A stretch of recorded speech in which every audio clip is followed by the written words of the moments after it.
और आप देख रहे हैं बालाजी एक्सप्रेस टीवी। मामला है छात्रों की। छात्र शायद आपने एक दो दिन पहले देखा होगा टीवी डिबेट्स में, और तमाम टीवी डिबेट्स में तो कम ही देखा होगा, खबरों में देखा होगा या यूट्यूब सोशल मीडिया के माध्यम से देखा होगा कि छात्र ट्रेन के ऊपर बैठ के जा रहे थे, और कुछ छात्र तो ऐसी स्थिति में थे जहाँ ट्रेन का ज्वाइंट होता है वहां बैठे हुए थे। मामला गंभीर है। और हमारे साथ इसी मुद्दे पर चर्चा करने के लिए जुड़े हुए हैं अनिल गोयल जी, बीजेपी के वरिष्ठ नेता हैं दिल्ली प्रदेश के, और साथ ही साथ बबीता भारतीय जी हैं जो एक छात्रा हैं दिल्ली यूनिवर्सिटी की, और साथ साथ इन्होंने कई प्रोटेस्ट भी चलाए हैं यूपीएससी से रिलेटेड। तो छात्रों की लड़ाई अक्सर लड़ती रही हैं। थोड़ा अनिल गोयल जी बताएं इसके क्या उपाय हो सकते हैं सुरक्षात्मक रूप से। ब्रजेश जी, बहुत गंभीर विषय पर आपने चर्चा करी है। और निश्चित तौर पर जो भी दृश्य देखा गया है वो दृश्य नहीं दिखना चाहिए। लेकिन आप इसके साथ भी कहें कि लगभग 25 लाख लोगों से ज्यादा लोगों ने इस एग्जाम में भाग लिया है। जी और अगर ये जो अप्रिय घटना है इसको छोड़ दिया जाए तो फिर भी शांतिपूर्वक तरीके से सरकार ने ये सब कराने में कामयाब हो पाई है। मैं कोई इसमें सरकार ने काम जहां काम करा है वहां तारीफ कर रहा हूं। और जहां निश्चित तौर पर ऐसा नहीं होना चाहिए, कहीं की भी लापरवाही है, लेकिन एक साथ एक सीमित संसाधनों में गाड़ी में लिमिटेशन, अगर एक साथ जब बहुत अधिक भीड़ इकट्ठी हो जाती है तो ऐसा होना एक आम बात है। हाँ, ये बात ठीक है कि हमें इससे पहले इस विषय पर चिंता करनी चाहिए, स्पेशल गाड़ियां चलानी चाहिए या कोई ना कोई साधन उपलब्ध कराने चाहिए। कहीं ना कहीं कोई ना कोई कमी जरूर है, लेकिन इतना बड़ा जो इवेंट लगा हुआ है और उसके अंदर भी हम शांतिपूर्वक तरीके से सक्सेसफुल एग्जाम कराने में कामयाब हुए हैं, तो कहीं ना कहीं हमारी सरकार की कामयाबी भी है। और जो कमी है उसको हम नजरअंदाज नहीं कर रहे, उससे हम आंख नहीं चुरा रहे। ऐसा नहीं होना चाहिए। इस पर आगे से ध्यान रखा जाएगा कि ऐसी घटना दोबारा ना घट सके। अनम्यूट ब्रजेश कर जी, लीजिए। जी ब्रजेश जी, आपने बिल्कुल ठीक कहा। लेकिन आप ये बात देखें कि जब सरकारें चुनावी वायदा करती हैं कि नकल करने वालों के खिलाफ हम एक्शन नहीं लेंगे, नकल करने को प्रोत्साहन देते हैं, ऐसे भी राजनीतिक दल हमारे बीच में हैं जो निश्चित तौर पर बच्चों का भविष्य खराब करते हैं। आप एक तरफ आज जैसे एक मॉडल चल रहा है, फ्री मॉडल, ये भी फ्री जी वो भी फ्री, हमारे ही लोग उनका समर्थन भी करते हैं, जिससे कि फिर वो लॉलीपॉप बांटने वाली बात आ जाएगी। अब आप अगर फ्री के सिस्टम पर चलेंगे तो नौकरियां कहां से लाएंगे, संसाधन कैसे खड़े होंगे, जो चीजें बननी चाहिए, जो चीजें लगनी चाहिए कैसे लगेंगी, नौकरियां कहां से मिलेंगी, लोग फ्री की तरफ जा रहे हैं। मेरा कहने का मतलब ये कि कहीं ना कहीं जो राजनीतिक दल इस तरह की चीजों के एजेंडे को लेकर के चलते हैं और जनता उसको कहीं ना कहीं स्वीकार कर ले, तो वो भी एक बहुत बड़ी समस्या है जिसको हमें देखना चाहिए और समझना चाहिए। बबीता जी ने बहुत सही बात को रखा कि चाहे स्टेट गवर्नमेंट हो चाहे सेंट्रल गवर्नमेंट हो, और सेंटर पढ़ने में 100 किलोमीटर का दायरा जो भी मिनिमम हो सकता हो, 100 हो 50 हो 150, जो भी हो, मैं बड़ा विषय नहीं है, लेकिन व्यवस्थित होना चाहिए, इसमें कोई दो राय नहीं। लेकिन नहीं देखिए इसके साथ साथ में मैं एक आपके माध्यम से ये भी कहना चाहता हूँ, हमको ये भी जागरूकता अभियान चलाना चाहिए, हमें ये भी जागरूक होना चाहिए कि जो राजनीतिक दल गलत रास्ते पर चल करके वोट हासिल करके सत्ता में आना चाहते हैं, उनको भी हमें जवाब देना चाहिए कि निश्चित तौर पर देश का विकास जब ही संभव है जब हम बिल्कुल पूरी तरीके से देश के विकास के लिए आगे बढ़ें। अभी जो हमारी नई शिक्षा पॉलिसी है, जी एनईपी जो है, वो निश्चित तौर पर कहीं ना कहीं बच्चों में एक चीज की हम ला रहे हैं कि वो खुद अपने पैरों पर खड़े हों, खुद अपना जी रोजगार भी करें और लोगों को रोजगार भी दें। अभी तक हमारी शिक्षा प्रणाली थी कि सिर्फ नौकरी पर आधारित है। सिर्फ जी नौकरी पर आधारित होना भी कहीं ना कहीं, कितनी बड़ी संख्या में सबको नौकरी देना, कोई भी सरकार हो उसके लिए बड़ा संभव है। इसलिए हमारी कोशिश और शिक्षा नीति इस तरह की होनी चाहिए कि वो आज बच्चा खुद पढ़े भी, अपना छोटा मोटा रोजगार भी करे, औरों को भी रोजगार दे। इस पर भी हमें ध्यान जी। देना चाहिए, जिस पर हमारी सरकार पूरी तरीके से गंभीरता पूर्वक इस पर ध्यान दे रही है। निश्चित एक ही रास्ता नहीं है ये ब्रजेश अनिल जी, गोयल बात इसके यहाँ 10। पीढ़ी ब्रजेश जी, की हो रही है। मैं 1 मिनट अभी रोकना चाहूंगा प्लीज। बबीता जी बताइए, 2014 के बाद कितनी नौकरियां निकली हैं, और क्यों रोड पर छात्र हैं या स्टूडेंट क्यों सर सड़क पर? जी, कैसी व्यवस्था बन सबसे रही है? सबसे पहले तो अनिल गोयल सर ने कहा कि फ्री में बांट रहे हैं, तो फ्री कुछ नहीं है। हर जो छोटा बच्चा है ना, एक साबुन खरीदते वक्त, पेस्ट खरीदते वक्त, उस पर भी टैक्स जो न्यू शिक्षा पॉलिसी है एनईपी जो लागू हुई है, उसके अंदर बिल्कुल वोकेशनल कोर्स सिखाए जाएंगे, बच्चों को उसके बारे में बताया जाएगा, फिर बच्चा जैसे जैसे उसमें इंटरेस्ट लेगा वो आगे बढ़ जाएगी। 8th तक कंपलसरी वोकेशनल दिया जाए कि हमें बच्चों को कुछ ना कुछ सिखाना है और पैरों पर खड़ा होना जरूरी है। फैजल भाई ने बिल्कुल ठीक कहा कि हमको जो हमारे समाज में जो है ना जी, वो कमा कितना रहा है वो उसकी महत्व नहीं है, वो किस पोस्ट पर उसका महत्व है। कि वो गाड़ी चला रहा है लेकिन जो ज्यादा कमा रहा है उसको दूसरी निगाह से देखा जाए, पान की दुकान से खोल रहा है, ज्यादा कमा रहा है, उसकी निगाह दूसरी होती है समाज में।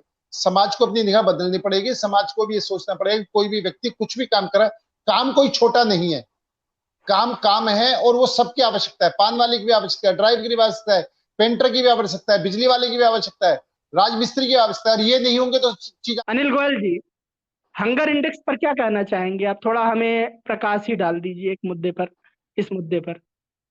जी। नहीं ब्रजेश जी, मैं आपकी दोनों आवाज इतनी कट रही थी कि मैं आवाज आपकी आपस में सुन ही नहीं पा रहा था, बहुत ज्यादा आवाज से कह रहा हूँ कि जिस तरीके से सरकार हर गरीब व्यक्ति का, आज अगर जी। बात करेंगे तो हिंदुस्तान में जितनी अधिक तेजी से सड़कें बन रही हैं, विकास हो रहा है, वो इस सरकार के अंदर हुआ। आज से पहले इतनी भी सड़कें नहीं बनी।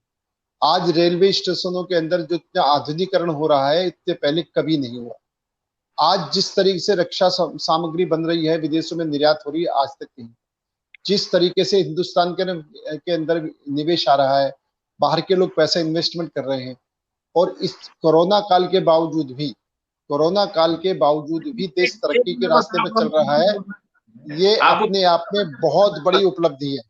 इस जो संसाधन हमें मिले हैं, उन संसाधनों का बेहतर से बेहतर जो उपयोग हो सकता है, हम पूरी तरीके से कर रहे हैं। गरीब से गरीब व्यक्ति पर पहुंचने की बातें हैं, चाहे वो उज्ज्वला योजना के तहत हमने गैस कनेक्शन भेजे हैं, चाहे कोरोना काल में अभी तक लगातार गरीब लोगों को राशन हमने बांटा है 2 साल 2.5 साल तक। आप ये देखें सरकार किन परिस्थितियों में काम कर रही है, और उन परिस्थितियों में भी जितने भी उसके पास संसाधन है, सारे संसाधन झोंक करके, सारी ताकत लगा करके हम चीजों को बढ़ाने की, ठीक करने की कोशिश कर रहे हैं। चाहे इसके अंदर शिक्षा पॉलिसी क्यों ना हो, चाहे रोजगार का मामला क्यों ना हो। अब जहां तक है, हमने हर रेडी पटरी वाले को 10,000 रुपए दिए थे कि आप अपना रोजगार। लघु उद्योग लगाने वालों के लिए हमने पूरी तरीके से प्रोत्साहन देकर के उनको बैंक से लोन दिला करके उनको अपने पैरों पर खड़ा करने की कोशिश कर रहे हैं। हम निश्चित तौर पर किसी भी धंधे को छोटा नहीं मान रहे हैं, और स्किल इंडिया के तहत भी बच्चों लोगों को नौजवान शिक्षित करके आगे वो अपने पैरों पर खड़े होने के रास्ते खोल रहे हैं। हमारी पूरी कोशिश, सरकार की नियत पर संदेह करने की आवश्यकता नहीं है, लेकिन ये बात भी सोचो कि जितने सीमित साधन हैं, उतने सीमित साधनों में सरकार इतना अच्छा कर रही है कि पूरा विश्व इस बात को देख रहा है कि भारत की तरफ उसकी निगाहें, भारत की पॉलिसी की तरफ उसकी निगाहें। कि और दूसरी बात यह है कि हिंदू हमारे यहाँ, मैं हिंदू मुस्लिम नहीं मानता, मैं तो निश्चित तौर पर यह मानता हूं कि हम सब भाई भाई हैं। हाँ, जो आतंकवादी है वो चाहे हिंदू है चाहे मुस्लिम है, वो आतंकवादी है। जो अपराधी है, चाहे हिंदू चाहे मुस्लिम है, वो अपराधी है। जो सच्चाई है वो सच्चाई है, जो झूठ है वो झूठ है। आप और तीसरी बात, अभी जो हिंदी की वाली बात हमारे फैजल भाई ने कही थी कि जब वहां पर अंग्रेजी पढ़ने वाले देश बहुत आगे बढ़ गए, नॉर्थ इंडिया जो है क्योंकि हिंदी भाषी प्रदेश रहा है तो वो आगे नहीं पढ़ा। लेकिन अब इसके साथ साथ में आप ये बात देखें कि एमबीबीएस की पढ़ाई भी अब हिंदी में शुरू होगी। निश्चित तौर पर हिंदी को बढ़ावा देने के लिए हमारी सरकार लगातार प्रयासरत है, और वो हिंदी को लगातार बढ़ावा दे रही है। वो जानती है कि हिंदुस्तान का 70% 80% नौजवान या आबादी हिंदी पढ़ने वाली है, तो इसलिए हिंदी को अधिक प्रोत्साहन देने के लिए हिंदी पर हम आगे काम कर रहे हैं। हमने एक बात और भी देखी है कि हमने ये जिस तरीके से मस्जिदों के अंदर हमने कि वहां भी आधुनिक पढ़ाई होनी चाहिए, वहां पर उनके हाथ में एक हाथ में कंप्यूटर हो, एक हाथ में कुरान हो। हम तो चाह रहे हैं कि देश का हर व्यक्ति जो है देश के विकास में भागीदार बने, हर व्यक्ति के सहयोग से देश आगे बढ़े, और हर व्यक्ति का यहाँ पर उत्थान हो, हर व्यक्ति आगे बढ़े। और हर क्षेत्र में, चाहे रेल का क्षेत्र है, चाहे सड़क का क्षेत्र है, चाहे तुम्हारा मेडिकल का क्षेत्र, मेडिकल के क्षेत्र में कोरोना काल से पहले हम किट बनाते नहीं थे, आयात करते थे। अब हम किट निर्यात कर रहे हैं। अब कोरोना काल की वैक्सीन की अगर बात करें तो इससे पहले इस देश के अंदर अगर कोई भी महामारी आती थी 10 से 12-15 साल बाद वैक्सीन मिलती थी विदेशों से। हम इस बार पहली बार ऐसा हुआ है कि 1 साल 1.5 साल के अंदर वैक्सीन बना करके हमने पूरे हिंदुस्तान को वैक्सीन दी है और इसके साथ में पूरे विश्व में भी वैक्सीन भेजी है। आप ये बताएं, लगभग 250 करोड़ लोगों को वैक्सीन फ्री इसी सरकार ने पिलाई है। तो वैक्सीन फ्री पिलाई अलग है, उस पर खर्चे कितने हुए ये तो आप भी जानते हैं, हम भी जानते हैं। तो इन सब संसाधनों को देखते हुए जो सरकार कर रही है निश्चित तौर पर काबिल तारीफ। जी, मैं सरकार की तारीफ करता हूँ इतने बड़े वैक्सीनेशन के लिए, लेकिन सरकार को ये भी बताना चाहिए कि अगर प्रधानमंत्री राहत कोष में पैसे आते हैं, पैसे दिए जाते हैं, सीमित संसाधन के तौर पर नहीं, असीमित संसाधन के तौर पर लोग प्रयोग करते हैं। और भारत कोई ऐसा देश नहीं है कि अब विश्व की तीसरी अर्थव्यवस्था कभी हुआ करता था, आज हालांकि नहीं है, लेकिन इसका मतलब ये नहीं है कि संसाधन सीमित है। संसाधन उतने ही सारे देशों के पास हैं जितना कि भारत के पास। और ग्लोबलाइजेशन का दौर ऐसा है कि यहाँ सीमित संसाधन नहीं रह गए। फजील जी, क्या अब भी भारत के पास सीमित संसाधन है?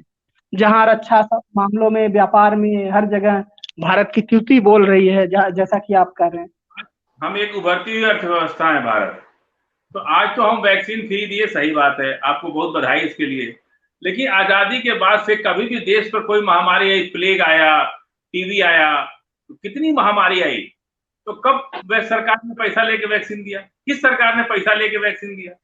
इलाज किस सरकार ने आपने तो एक सुन लीजिए फैजल साहब प्लीज आप ये बताएं कि किस सरकार ने इतना बड़ा ड्राइव वैक्सीन का फ्री चलाया हो? कौन सी वैक्सीन इतने लंबे जो ड्राइव कोरोना की जो दवाई वैक्सीन है, ऐसा ड्राइव कभी चलाओ? दूसरा मैंने एक विषय वो जो कहा है कि वैक्सीन जो है पहले हम आयात करते थे, 10-10, 12-12, 15-15 साल बाद, महामारी होने के 10-15 साल बाद हमें वैक्सीन मिलती थी, तब वो लगती थी। अब हमने जो है अपने हिंदुस्तान में वैक्सीन बना करके वैक्सीन लगवाई है फ्री, और उसके साथ में विदेश में भी भेजी। मैं ये कहूँ कि हम मेडिकल मैं मेडिकल लाइन में, मेरा कहने मतलब मेरा इस विषय से ये है सर, फैजल सर एक सेकंड, मेरा सिर्फ ये विषय कि हम हर क्षेत्र में काम कर रहे हैं। मैं किट की भी बात करी, किट पहले हम आयात करते हैं, निर्यात करें। मेरा इसका कहने मतलब ये है कि चाहे मेडिकल लाइन हो, चाहे सुरक्षा की लाइन हो, चाहे सड़क का लाइन हो, चाहे रेल के लाइन हो, चाहे हर लाइन पे हम तरक्की कर रहे हैं, हर जगह पर हम तरक्की कर रहे हैं और हर जगह पर हम आगे से आगे बढ़ रहे हैं। मेरा इसका कहना ये है भाई, पिछली सरकारों ने भी कुछ अच्छा किया तब ना आप आगे बढ़ रहे हैं। आखिर पहले भी तो लोग कुछ दे गए ना आपको। हम बता रहे हैं आपको, अभी मैं हाथ दिखा दूंगा, मेरे हाथ पर 3 निशान है टीके का, 3 निशान आपके भी हाथ पे होगा, ब्रिजेश जी के भी हाथ पे होगा, और वो टीका मेरे घर पे आके लगाया लोगों ने, मुझे अस्पताल नहीं जाना पड़ा। देखिए, ये ठीक बात है कि आप अपनी तारीफ कीजिए, लेकिन सामने वाला भी अगर कुछ किया है तो उसकी भी कुछ जरूर तारीफ होनी चाहिए। ऐसा नहीं है, अगर हमारे बाप दादा की 5 करोड़ की संपत्ति है तो हमको आगे बढ़ने के लिए आसानी होती है, यदि हम एकदम जीरो है तो हमको बहुत मुश्किल होता है। तो ये बात नहीं है, पिछली सरकारों ने भी कुछ किया है, ऐसी बात नहीं है। और बहुत सा मनमोहन सिंह के आर्थिक उदारीकरण में बहुत बड़ा योगदान है। आप देखिए, जब अमेरिका में बड़े बड़े बैंक बंद हो रहे थे उस वक्त भारत का कोई बैंक नहीं बंद हुआ, कोई दिक्कत नहीं हुई यहाँ पे। आज की स्थिति में और अभी आज से 5 साल के पहले की स्थिति में आप पता है 9 लाख करोड़ रुपए, आप तो इतनी अच्छी अच्छी बातें गिना रहे, जरा मेरी भी सुन लीजिए। 9 लाख करोड़ रुपया जो है, 2000 के नोट गायब हैं, ये सब आरबीआई ने तमाम डाटा। मैं सिर्फ स्पष्ट कह रहा हूं कि क्या जो भी भ्रष्टाचारी है उसकी जांच होनी चाहिए, नहीं होनी चाहिए? बिल्कुल होनी चाहिए। तो अगर उन भ्रष्टाचारियों की जांच हो रही है, अगर उन भ्रष्टाचार सर मेरी बात सुनिए, अगर उन भ्रष्टाचारियों की जांच हो रही है तो उसमें पेट में दर्द क्यों? दूसरा, अगर आपको ये लगता है या विपक्षी दलों को ये लगता है कि सत्ताधारी दल कुछ लोगों को बचा रहे हैं, कुछ लोगों पर कार्रवाई कर रहे हैं, तो जिन लोगों को बचा रहे हैं उनकी आवाज उठाने के लिए विपक्ष को किसने मना करा है, किसने रोका है? कोर्ट में। अरे फैजल साहब मेरी बात सुनिए। भ्रष्टाचारी कौन है बताइए ना। फैजल साहब मेरी, अरे मेरी फैजल साहब मेरी तो सुनो। अमित शाह ने कहा आप मुख्यमंत्री नहीं और उसको सम्मान दे दिया कि आप पार्लियामेंट्री बोर्ड का मेंबर बना दिए। आप येदियुरप्पा को मानते हैं ना, उनके ऊपर तो ऑलरेडी केस अभी भी चल रहा है। अभी भी वो कन्विक्टेड है और केस चल रहा है उनके ऊपर। और आप देखो, अब आप आरोप प्रत्यारोप की बात बताएं तो योगेंद्र जैन जो दिल्ली सरकार का मंत्री है, दिल्ली सरकार का मंत्री आज भी जेल में है, और वो दिल्ली सरकार में मंत्री भी है। दिल्ली सरकार का मंत्री जेल में भी है, दिल्ली सरकार का मंत्री भी है। तो अगर आप नहीं, मैं आप जो बात कह रहे हैं कांग्रेस पार्टी नहीं समझ रहे आपको हमने बेहतर, आप कांग्रेस वाले सर मैं कुछ, अरे आम आदमी पार्टी नहीं, मैं फैजल साहब देखो मेरी बात सुनो, आप इस चीज के अंदर देखो, मैं आरोप प्रत्यारोप आप भी 10 नाम गिनाओगे, मैं भी 10 नाम गिनाऊंगा, तो उसमें बजाय आरोप प्रत्यारोप के मैं जो बड़ा स्पष्ट कह रहा हूं कि भ्रष्टाचारी कोई भी है, किसी भी राजनीतिक दल में क्यों ना हो, उसके खिलाफ कार्रवाई होनी चाहिए, नहीं होनी चाहिए? बिल्कुल होनी चाहिए। आतंकवादी कोई भी हो, चाहे किसी भी धर्म का हो, हिंदू हो, मुस्लिम हो, सिख हो, ईसाई हो, उस पर कार्रवाई होनी चाहिए, नहीं होनी चाहिए? मेरा आप देखो, आप अगर भाई, अरे फैजल साहब मुकदमा चल रहा है, आपने टिकट दिया उनको, सुन लीजिए, नहीं फिर आप दीजिएगा। मैं ये कह रहा हूं कि अगर हम व्यक्तिगत पर आएंगे तो 50 नाम आप गिनवाओगे, 50 नाम मैं गिनवाऊंगा, लेकिन एक सैद्धांतिक तौर पर बात यह है कि कोई भी राजनीतिक दल का व्यक्ति अगर भ्रष्टाचारी है तो उस पर एक्शन होना चाहिए। किसी भी धर्म को मानने वाला आतंकवादी है तो उस पर एक्शन होना चाहिए। किसी भी धर्म को मानने वाला, किसी भी समाज का व्यक्ति अगर गलत काम में पाया जाता है तो उसके खिलाफ एक्शन होना चाहिए। इस धारणा से हमको अगर चलना है तभी हमारा देश आगे बढ़ पाएगा। हम अगर इसको हिंदू मुस्लिम में बांटेंगे, हम इसको सत्ता पक्ष विपक्ष के अंदर बांटेंगे तो निश्चित तौर पर गलत है। और हाँ, अगर कहीं भी कोई काम गलत हो रहा है उसकी आवाज उठाने का विपक्ष का पूरा हक है। वो आवाज उठा सकती है कि वो आदमी भ्रष्टाचारी, उसके खिलाफ केस क्यों नहीं हो रहा। आप आवाज भी उठा सकते हैं, धरने भी दे सकते हैं, प्रदर्शन भी कर सकते हैं, आप कोर्ट में भी जा सकते हैं, किसी ने किसी को कहीं नहीं रोका। लेकिन एक आवाज बुलंद होनी चाहिए कि देश में भ्रष्टाचार बर्दाश्त नहीं होगा, देश में आतंकवाद बर्दाश्त नहीं होगा, देश में भाई भतीजावाद बर्दाश्त नहीं होगा। इन सब चीजों को लेकर के देश हम को आगे बढ़ा सकते। मेरा बिरजेशी भाई इसमें इतना ही कहना जी। फजील जी, परवेश वर्मा ने जो बातें कही वो आपकी जानकारी में है। परवेश वर्मा ने मुसलमानों के बारे में जो कुछ कहा, नंद किशोर गुर्जर ने जो कुछ कहा, आज दिल्ली पुलिस का हाथ कौन रोक रखा है? एफआईआर नहीं ले रहे दिल्ली पुलिस के लोग, एफआईआर नहीं किया। आप सोचिए, इस देश का संविधान है कि कोई भी आदमी एफआईआर लेनी चाहिए किसी की भी, जिसका वीडियो पूरी दुनिया में घूम रहा है, खुल्लम खुल्ला बोल रहे हैं। और यतीनंद सरस्वती ने हरिद्वार में धर्म संसद लगाई, उसका भी दिल्ली पुलिस ने सुप्रीम कोर्ट के कहने पर एफआईआर लॉन्च किया। आप सोचिए, है मेरी औकात सुप्रीम कोर्ट जाने की? जा सकते हैं फैजल साहब, फिर वही आप व्यक्तिगत आ गए। आप अगर ये अगर आप व्यक्तिगत पे आएंगे, अरे भैया, अरे सर एक बात, अरे मुझे ये बात बता दें, जो हैदराबाद के सांसद महोदय हैं उनके भाई ने क्या कहा? मैं नाम नहीं ले रहा, मैं फिर भी संयम बरत रहा हूँ, उन्होंने क्या बोला? नहीं, आप नहीं, जो हैदराबाद के सांसद के भाई ने क्या बोला? हैदराबाद के सांसद तो वो ठीक बोला क्या? नहीं, वो इसका मतलब नहीं, आप इसका मतलब नहीं, आप जब एक बात कह रहे हैं तो आप ये बात क्या, वो कैसे बोल देंगे? आज वो जहां मर्जी बोलते वो ठीक है क्या? कोई भी जेएनयू का प्रोफेसर जो मर्जी बोलते वो ठीक है क्या? टुकड़े गैंग को बर्दाश्त करें वो ठीक है क्या? जो टुकड़े गैंग की बात करते हैं कि भारत के टुकड़े होंगे, इंसान उनको स्वीकार करें क्या? लेकिन आप जो कुछ कहें वो ठीक है, आप जो कुछ कहें वो ठीक है। आप हिंदू मुस्लिम करें बहस को ले जाना चाहते क्या? आप बहस को हिंदू मुस्लिम पर ले जाना चाहते? सर आप नाम कैसे ले रहे हो? आप हैदराबाद वाले सांसद का नाम क्यों नहीं लेते? आप हैदराबाद के सांसद के भाई ने क्या कहा उसका नाम लेते, तुम्हें दही क्यों जम जाती है? जो प्रोफेसर उनके दही क्यों जम जाती है? जो टुकड़े गैंग कहने वाले उनके मुंह आप दही कैसे जम जाती है? फजील जी सुनिए, इंसान दही कैसे जम जाती है?